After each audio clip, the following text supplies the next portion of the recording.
Ever get that feeling? Yeah. Like a fire in your belly pushing you to do, well, anything really. You mean like a sense of purpose? Exactly. Yeah. That drive. For so many, faith is that driving force. And today we're going deep into the fascinating world of how faith, meaning, even purpose, Yeah. all connect in our own minds. Interesting. We'll be looking at sentido e propósito, which means meaning and purpose, the search for meaning in faith. Great book. Luckily, we've got an expert with us today who can unpack all this, how faith and meaning and our brains are all tangled up. Glad to be here. So I've always wondered, like, how does belief turn into action?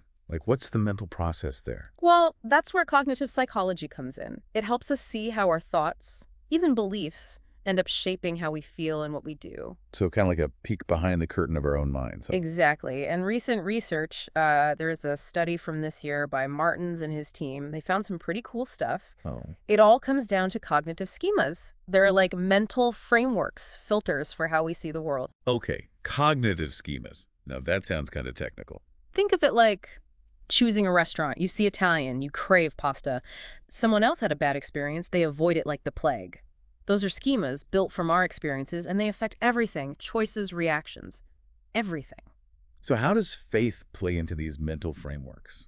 Think of faith as a blueprint for your understanding of the world. It lays out meaning, purpose, even guides how you see events. Say you hit a roadblock, big setback.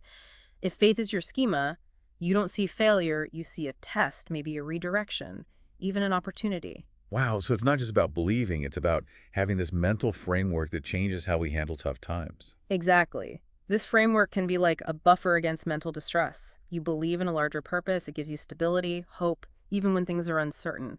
It's like a cognitive safety net for navigating the ups and downs. So are our brains wired to seek out meaning like that?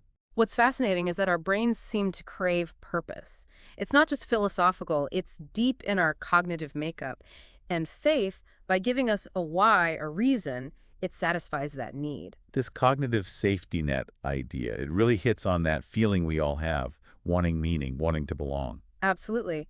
Makes you wonder, if faith provides this, what other beliefs or systems out there could do the same? Oh, interesting. Could something like secular humanism, focusing on human values, logic, could that give meaning and resilience? Or maybe a deep connection to nature? It's wild to think how different beliefs can shape our minds and our well-being. So if faith is one path to this cognitive safety net, maybe there are many ways to find meaning and purpose, huh? Precisely. And those paths, definitely worth exploring. Thanks for taking us on this deep dive today. Lots to think about.